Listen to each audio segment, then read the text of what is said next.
سورة البقرہ آیت نمبر 57۔ اعوذ باللہ من الشیطان الرجیم، بسم اللہ الرحمن الرحیم۔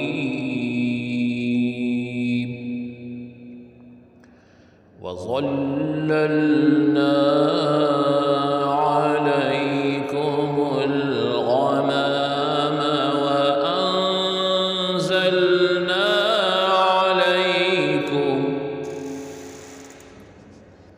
عَلَيْكُمُ الْمَنَّ وَالسَّلْوَىٰ كُلُوا مِن طَيِّبَاتِ مَا رَزَقْنَاكُمْ وَمَا ظَلَمُونَا وَلَٰكِن كَانُوا أَنفُسَهُمْ يَظْلِمُونَ۔ لفظی ترجمہ ہے واہ اور، ظللنا سایہ کیا ہم نے، علی اوپر، کم تمہارے، الغمامہ بادل کا، واہ اور، انزلنا اتارا ہم نے، علی اوپر، کم تمہارے، المنّ من، واہ اور، السلویٰ سلویٰ، کلو کھاؤ تم، من کچھ، طیباتی ستھری چیزیں، ما جو، رزقنا دی ہم نے، کم تم کو، واہ اور، ما نہ، ظلموا ظلم کیا انہوں نے، نہ ہم پر، واہ اور، لیکن بلکہ، کانو تھے وہ، انفسا جانو،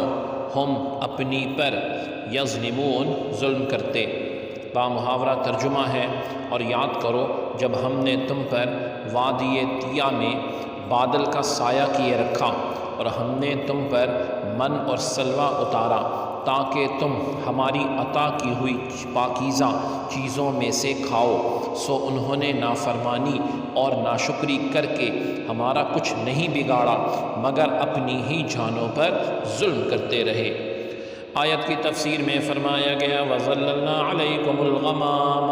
اور ہم نے تمہارے اوپر بادل کو سایہ بنا دیا۔ فرعون کے غرق ہونے کے بعد بنی اسرائیل دوبارہ مصر میں آباد ہو گئے۔ کچھ عرصے بعد حضرت موسیٰ علیہ السلام نے انہیں حکم الہی سنایا کہ ملک شام حضرت ابراہیم علیہ السلام اور ان کی اولاد کا مدفن ہے اور اسی میں بیت المقدس بھی ہے،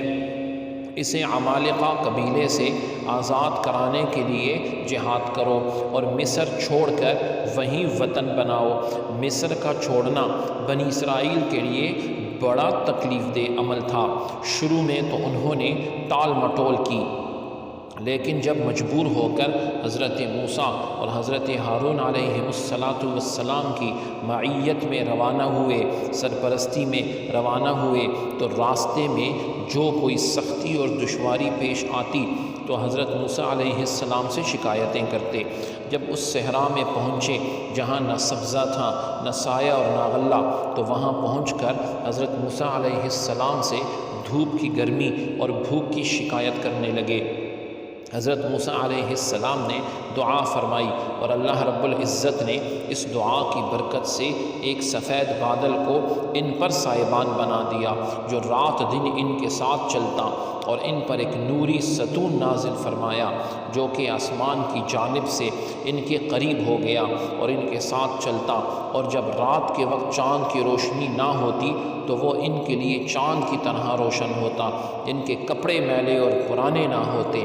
ناخن اور بال نہ بڑھتے۔ پھر فرمایا وَأَنزَلْنَا عَلَيْكُمُ الْمَنَّ وَالسَّلْوَىٰ، اور تم پر من اور سلویٰ اتارا۔ اس صحرا میں حضرت موسیٰ علیہ السلام کی برکت سے ان کے کھانے کا انتظام یوں ہوا کہ انہیں من اور سلویٰ ملنا شروع ہو گیا۔ من اور سلویٰ کے بارے میں مفسرین کے مختلف اقوال ہیں۔ من کے بارے میں صحیح قول یہ ہے کہ یہ ترنجبین کی طرح ایک میٹھی چیز تھی جو روزانہ صبح صادق سے طلوع آفتاب تک، یعنی جب سورج نکلتا ہے اس وقت ہر شخص کے لیے 1 سا یعنی تقریباً 4 کلو کی بقدر اترتی تھی،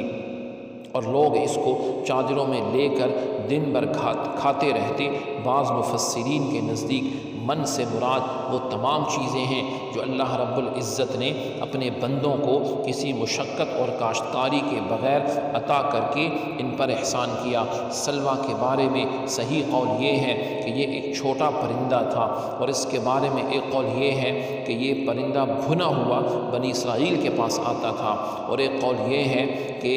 جنوبی ہوا اس پرندے کو لاتی تھی اور بنی اسرائیل اس کو شکار کر کے کھاتے تھے۔ یہ دونوں چیزیں ہفتے کو بالکل نہ آتی، باقی ہر روز پہنچتی، جمعے کو دگنی آتی تھی تاکہ ہفتے کو استعمال کریں، اور حکم یہ تھا کہ جمعے کو ہفتے کے لیے بھی جمع کر لو، مگر 1 دن سے زیادہ جمع نہ کرو۔ بنی اسرائیل نے ان نعمتوں کی ناشکری کی اور ذخیرہ کرنا شروع کر دیا، وہ سڑ گل گئے اور ان کی آمد بند ہو گئی۔ یہ انہوں نے اپنا ہی نقصان کیا کہ دنیا میں ہی نعمت سے محروم ہو گئے اور آخرت میں سزا کے مستحق ہوئے۔ سبحانک اللہم و بحمدک، اشہد ان لا الہ الا انت، استغفرک و اتوب الیک، وصلی اللہ تعالی علی خیر خلقہ محمد وعلی آلہ واصحابہ اجمعین برحمتک یا ارحم الراحمین۔